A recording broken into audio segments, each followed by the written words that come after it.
Es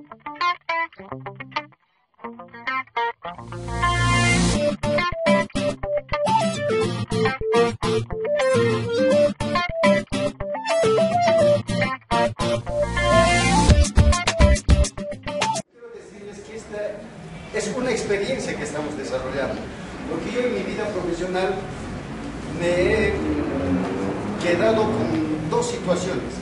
Una cosa es el escritorio y otra cosa es el aula. El canto también es una cosa cantar sin guitarra y otra cosa es cantar con guitarra. Y estamos haciendo en la unidad educativa y creo que estamos haciendo también con la guitarra.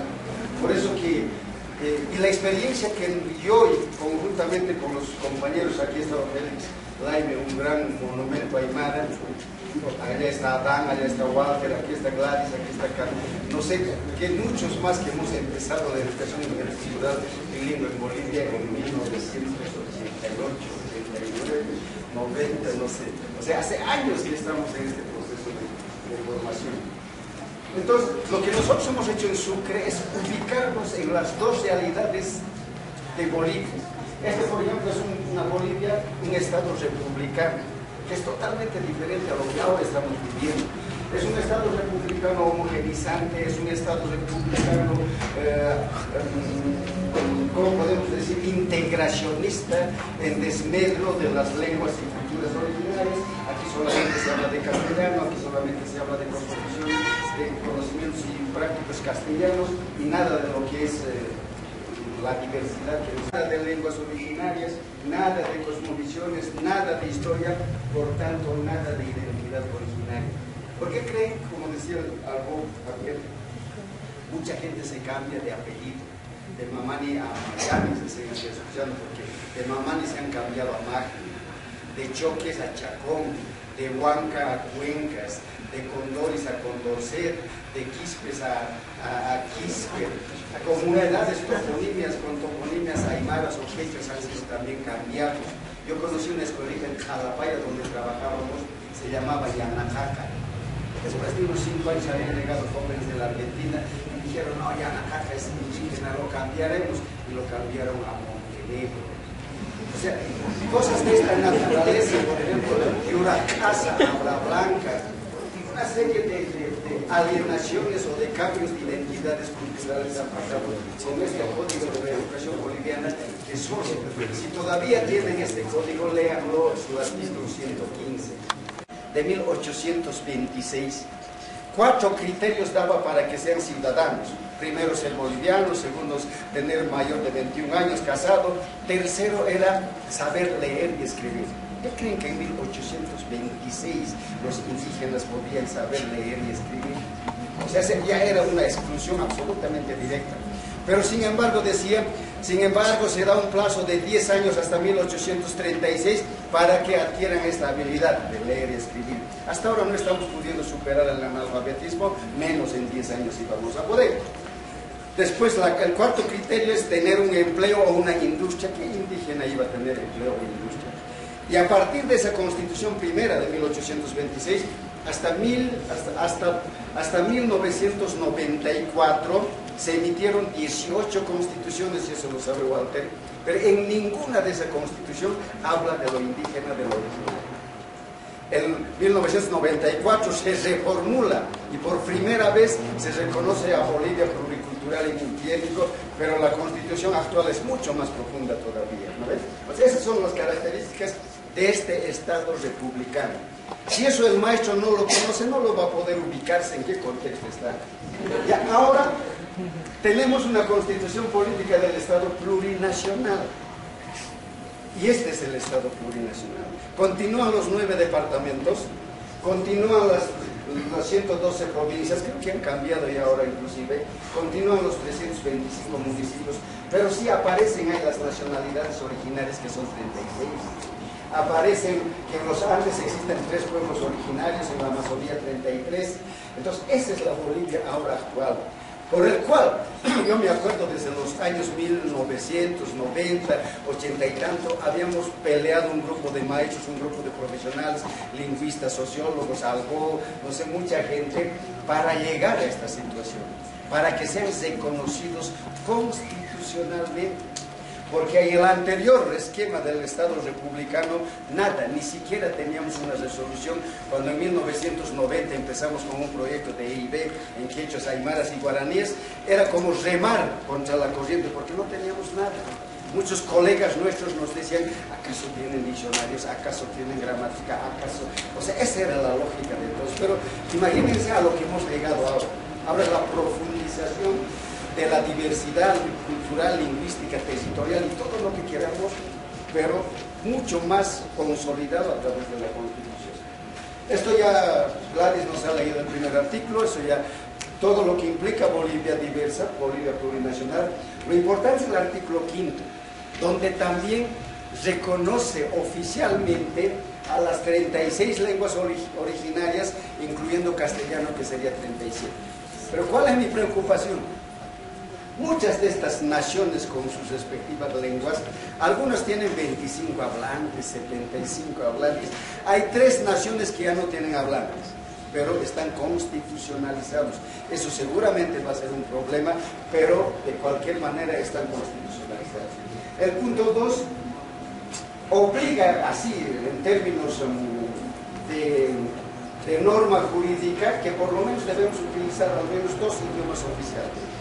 Uno, la lengua castellana, y otro de la región donde se habla una lengua originaria.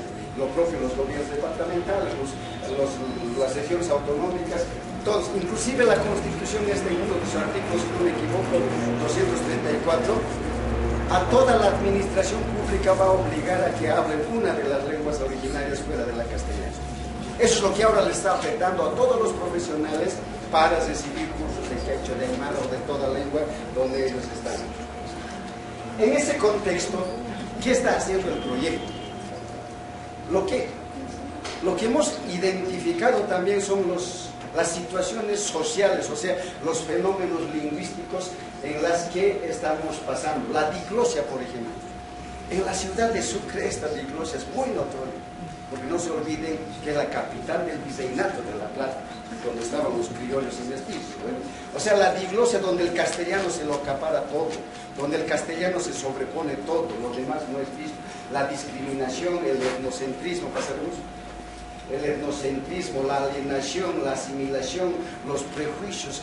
¿Cómo pues un profesor rural? ¿Cómo pues un quechua? O sea, toda una serie de fenómenos sociales que han hecho de que los quechuas en Chuquisaca o los aymaras o otra lengua en cualquier ciudad se sientan pues disminuidos, con una identidad cultural casi inexistente, menos lingüística.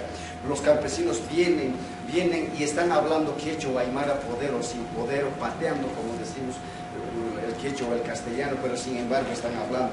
Todo ese proceso nosotros lo hemos identificado a través de un problema principal en Sucre y en Potosí. ¿Cuál es el problema? Otra cosa, ¿por qué las ciudades crecen? La Paz, el Alto, el Plan 3000, todos crecen. No es porque hay un crecimiento vegetativo natural o local de la ciudad, sino porque hay una migración campo-ciudad. No se olviden que el 21060 en 1985 ha hecho de que la mayoría de los campesinos se vayan a la ciudad. Por eso crecen las ciudades. Y otro dato más, de los 62 o 70, como decía alguien de ellos, indígenas que habemos en Bolivia, el 70% de esos indígenas ahora viven en las ciudades. O sea, el 30-32% continúan en las comunidades. O sea, ese es un dato que tiene que reflexionarnos de que el sistema educativo tiene para estos pueblos indígenas originarios que viven en las ciudades, pues hay que tratarlos de la manera más pertinente. Por eso dice, la presencia de poblaciones quechohablantes emigrantes del campo a las ciudades de Sucre y Potosí, con atenciones sociales y educativas inadecuadas, impertinentes y descontextualizadas, que no responden a las características culturales, sociales ni lingüísticas de los niños y niñas que asisten a las escuelas denominadas urbanas. Yo quisiera que vayan a la escuelita Franz Tamayo en Sucre al salir a Poroma, a la escuelita Guido Villagómez donde el aeropuerto, a la escuelita Hugo Pope en Barrio Japón, en Potosí hay una escuelita a la salida a Sucre, en Villa Colón donde los ingenios, les digo, el 100% de los alumnos hablan quechua. Su lengua materna es quechua, en la casa todos hablan quechua. La mamá va a venderse en la esquinita, en el mercado, está vendiendo frutitas, está haciendo cualquier cosa, en la mañanita salen, en la tarde regresan. El papá es albañil, no sé qué, no sé qué. O sea, es una situación deprimente la vida que llevan las poblaciones migrantes. Y creo que son las menos atendidas educativamente o en salud. No tienen alcantarillado, ahí está la basura amontonada, no hay calles, no hay aceras, no hay agua, con turriles en sus puertas, están, una cisterna viene, les deja creo para la semana. Es una situación que está ignorada por nuestras autoridades. En ese aspecto, entonces nos hemos fijado un objetivo general. Esto conjuntamente hemos trabajado con IBIS Dinamarca, no sé si Gonzalo está por aquí. Con IBIS Dinamarca es el que nos auspicia el desarrollo de este proyecto. Y nuestro objetivo es ejecutar una experiencia bilingüe intercultural pertinente, significativa y contextualizada, tomando en cuenta las características culturales y lingüísticas de los estudiantes emigrantes que asisten a las unidades educativas del municipio de Sucre y Potosí, en coordinación y participación con las instituciones educativas y organizaciones de ambos municipios, enmarcados en la ley Avelino Simiani y Elizabeth. O sea, si no trabajamos con las autoridades, no te van a dejar entrar, porque un proyecto, simplemente un proyecto, no puede entrar. Por tanto, tienes que tener un convenio interinstitucional con los educas de antes, ahora direcciones departamentales, y con la Universidad Pedagógica en Sucre, y con la Normal Eduardo Abarrá en Potosí. Y con algunas organizaciones como el CAOF, con el SENA que estamos ya por firmar, tenemos otro acuerdo con la SUCB. O sea, tienes que tener el apoyo. Esa experiencia yo la aprendí en el PIB del 90 al 94. Ahí estaba el PIB del Ministerio en convenio con UNICEF y teníamos 3 pilares sociales, que era la CSUCB por una parte, la APG por otra parte y la CONMER por otra parte. Esos eran nuestros sustentos sociales. Esa misma experiencia estamos repitiendo en el Sucre. Para no estar solos, hay que estar con autoridades educativas y hay que también estar con otras. Y estos son los 3 objetivos. En Sucre tenemos 11 unidades educativas, empezamos con 5, pero la presión, la exigencia es enorme. Todas las escuelas quieren ser beneficiadas del proyecto, pero como proyecto tampoco tenemos la capacidad de poder atenderlo. Por eso hemos aumentado 6 más, 11 tenemos y en Potosí tenemos 5 escuelitas. Estamos empezando. El otro objetivo es la normal. Porque la experiencia en todo este proceso de educación bilingüe, intercultural o intercultural bilingüe, eso también había tenido diferencias en el camino. Siempre nos hemos lanzado a solucionar este problema con capacitaciones simplemente. Eso es un error. Hemos fracasado en el PIB por eso tal vez. En las reformas de en el 2000 estamos empezando con normales, pero a través de un proyecto también del PINCIB. Entonces, ahora nosotros desde el principio llegamos a la normal. Lo que hacemos aquí, los transmitimos acá. Y aquí los alumnos de los últimos semestres van a las prácticas a estas unidades que se constituyen en centros pilotos. Aquí les capacitamos a los docentes del área quechua o del área social en quechua, en temas educativos, hacemos sesiones pedagógicas. Este año, por ejemplo, con la cooperación de Pedro Apala, como el currículum está en base a Elizardo Pérez y Avelino Simiani, cosmovisiones originarias, lógicas, todas esas cosas, el docente de la normal lo desconoce absolutamente. A ese nivel estamos apoyando. Mensualmente ahí tenemos talleres allá y todos los maestros quieren participar de la normal. Mañana, por ejemplo, Pedro está viajando, trabaja con la pedagógica y el sábado se va a Eduardo Abarrá. Pues ahí ya está esperando la gente. Les apoyamos con materiales, hacemos reuniones de coordinación para las prácticas, les capacitamos a los practicantes, les damos materiales para que vayan con sus cuadros y una serie de aspectos. Y otro objetivo, no podemos descuidar la parte de sostenibilidad del proyecto. La mayoría de los proyectos en Bolivia empiezan y terminan cuando termina la plata. Pero la experiencia a nosotros nos ha enseñado el PIB, por ejemplo, con UNICEF. Empezamos el 90, terminamos el 94 y el 94 viene la reforma educativa y se lo agarra. O sea, se convierte en política de Estado. Entonces, lo que estamos haciendo aquí es con las autoridades es armar una red de seguimiento, de apropiación y sostenibilidad del enfoque, posicionando a la lengua y saberes quechuas en procesos educativos con la participación y compromiso de las instituciones educativas y organizaciones sociales de los municipios de Potosí, fortalecidos por la vigencia de la ley.